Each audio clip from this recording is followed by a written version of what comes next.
আসসালামু আলাইকুম।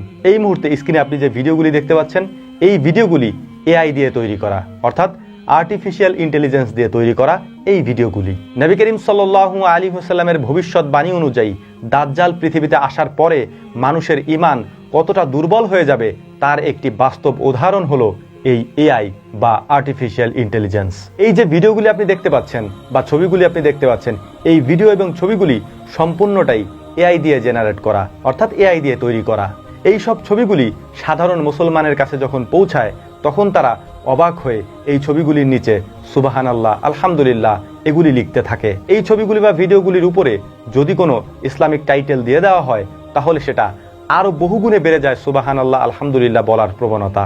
আপনাদেরকে কয়েকটি গুরুত্বপূর্ণ এবং ইন্টারেস্টিং তথ্য দিয়ে রাখছি, আর সেইটা হলো সাম্প্রতিক এআই দাবি করছে তারা মৃত মানুষের সাথে জীবিত মানুষকে কথা বলিয়ে দিবে। অর্থাৎ যদি কোনো পরিবারের মানুষ মারা গিয়ে থাকে তারা ওই পরিবারের মানুষদেরকে তাদের ওই মৃত মানুষের সাথে কথা বলিয়ে দিবে, এবং সেটা ভিডিও কলের মাধ্যমে। আপনি বিষয়টা কল্পনা করতে পারেন, একটা মানুষ পৃথিবী থেকে চলে গিয়েছে, মারা গিয়েছে, তার পৃথিবীতে সমস্ত ইতিহাস শেষ হয়ে গিয়েছে, ওই মানুষটার সাথে তার পরিবারকে কথা বলিয়ে দেওয়া হবে ভিডিও কলের মাধ্যমে।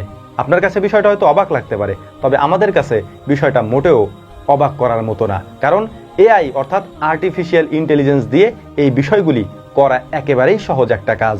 কিভাবে সেটা তারা করবে? এই ভিডিও কলের মাধ্যমে মৃত মানুষের সাথে জীবিত মানুষদেরকে কিভাবে কথা বলিয়ে দেওয়া হবে তার ছোট্ট একটা নমুনা আমি আপনাদের সামনে উপস্থাপন করছি। এআইকে যদি আপনি কোনো ছবি দেন, এআই ওই ছবি অনুযায়ী ছোট্ট একটা ভিডিও আপনাকে তৈরি করে দিতে পারে। যদি আপনি তাকে বলেন, ডিসক্রাইব করেন যে ওই ভিডিওতে এই কথাগুলি সে বলবে, তাহলে এআই ওই ব্যক্তির মাধ্যমে ওই কথাগুলিও আপনাকে বলাবে। অর্থাৎ এটা যদি এখনই হতে পারে তাহলে 1-2 বছর পরে এআই দ্বারা মৃত মানুষের ছবি দিয়ে ভিডিও কল করে আপনাকে সেটা দেখানো হতে পারে। এটা অবাক করার মতো কোনো বিষয় হবে না তখন। তবে এখানে সবথেকে গুরুত্বপূর্ণ একটা বিষয় আমি আপনাদেরকে জানিয়ে রাখি, নবী করিম সাল্লাল্লাহু আলাইহি ওয়াসাল্লাম আজ থেকে 1430 বছর আগে একথা বলে গিয়েছেন, দাজ্জাল পৃথিবীতে আসার পর খুব সহজেই দাজ্জাল মানুষের ঈমান ছিনিয়ে নেবে। সেটা কিভাবে? দাজ্জাল মানুষকে বলবে, আমি মৃত মানুষকে জীবিত করে দেখাবো। ঠিক একইভাবে এআই বলছে, আমরা মৃত মানুষকে জীবিত করে তাদের সাথে তোমাদেরকে ভিডিও কলে কথা বলিয়ে দেব। এখন দাজ্জাল আপনি মনে করতে পারেন যে একজন ব্যক্তি আপনার সামনে এসে কথাগুলি বলবে, বিষয়টা এরকমটা নাও হতে পারে। দাজ্জাল একটা ফিতনার নাম। এই ফিতনাটা হয়তো এই এআইয়ের মাধ্যমেও হতে পারে। যেমনটা এআইয়ের মাধ্যমে বিভিন্ন ভিডিও, বিভিন্ন ছবি আমাদের সামনে ভিডিও আকারে প্রকাশ করা হচ্ছে, আমরা যেমনটা তাদেরকে দেখতে চাচ্ছি তারা ঠিক তেমনটাই বানিয়ে দিচ্ছে। এই বিষয়গুলি মোটেও কম গুরুত্বের বিষয় না। শেষ জামানায় মানুষের সামনে দাজ্জাল এসে যদি বলে যে আমি তোমার পরিবারের কাউকে জীবিত করে তোমার সামনে নিয়ে আসব, তখন আপনি হয়তো অবাক হবেন, এটা কিভাবে সম্ভব? যেমনটা আপনি এখন অবাক হচ্ছেন, এআই যদি আপনাকে বলে যে তোমার পরিবারের মৃত ব্যক্তিকে তোমার সাথে আমরা ভিডিও কলে কথা বলিয়ে দেব, তাহলে যেমন আপনি অবাক হবেন, হয়তো তখনও আপনি অবাক হবেন, কিন্তু এটা বাস্তব, এটা সত্য। নবী করিম সাল্লাল্লাহু আলাইহি ওয়াসাল্লাম তাদের ব্যাপারে যেমন ভবিষ্যৎবাণী করে গিয়েছেন, যেমনটা এআইয়ের মাধ্যমে বর্তমানে ঘটছে, এটার মাধ্যমে বিশ্লেষকরা মনে করছেন, ইসলামী স্কলাররাও মনে করছেন এআই একটা ফিতনার নাম, যেই ফিতনা দিয়ে মানুষের ঈমান খুব সহজেই গ্রাস করে নেওয়া যায়। এখন অনেকেই বলবেন এটা তো একটা টেকনোলজি, তাহলে আমাদের করণীয় কি? করণীয় একটাই, আপনি ইসলামের পথে অবিচল থাকুন এবং নবী করিম সাল্লাল্লাহু আলাইহি ওয়াসাল্লামের দেখানো পথ অনুসরণ করুন। এর পাশাপাশি অবশ্যই আপনি ইসলাম সম্পর্কে বেশি বেশি জ্ঞান অর্জন করেন, তাহলেই কেবলমাত্র আপনি এই বিষয়গুলি থেকে, এই ফিতনাগুলি থেকে দূরে থাকতে পারবেন।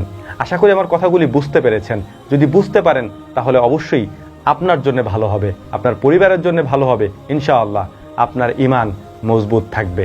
শেষ জামানায় এটাই সব থেকে গুরুত্বপূর্ণ, নিজের ঈমানকে অবিচল রাখা তাওহীদের উপরে, এক আল্লাহর উপরে, যাতে করে কোনোভাবেই আপনি আল্লাহর একত্ববাদে বিশ্বাস করা বাদে অন্য কোনো কিছুতে বিশ্বাস করে না ফেলেন। এজন্যই আমরাও আপনাদেরকে বারবার সতর্ক করি, অবশ্যই তাওহীদের ব্যাপারে, আল্লাহ তাআলার একত্ববাদের ব্যাপারে কোনো কম্প্রোমাইজ করা যাবে না। আশা করি কথাগুলি বুঝতে পেরেছেন। আল্লাহ রাব্বুল আলামিন আমাদেরকে কথাগুলি বোঝার তৌফিক দান করুন। এর পাশাপাশি দুনিয়াতে দাজ্জালের ফিতনা থেকে রাব্বুল আলামিন আমাদেরকে হেফাজত করুন। ওয়া মা তৌফিকি ইল্লা বিল্লাহ। নাসরুম মিনাল্লাহি ফাতহুন কারীব ওয়া আখির দাওয়ানা আনিল হামদুলিল্লাহি রাব্বিল আলামিন। আসসালামু আলাইকুম ওয়া রাহমাতুল্লাহি তাআলা ওয়া বারাকাতুহু।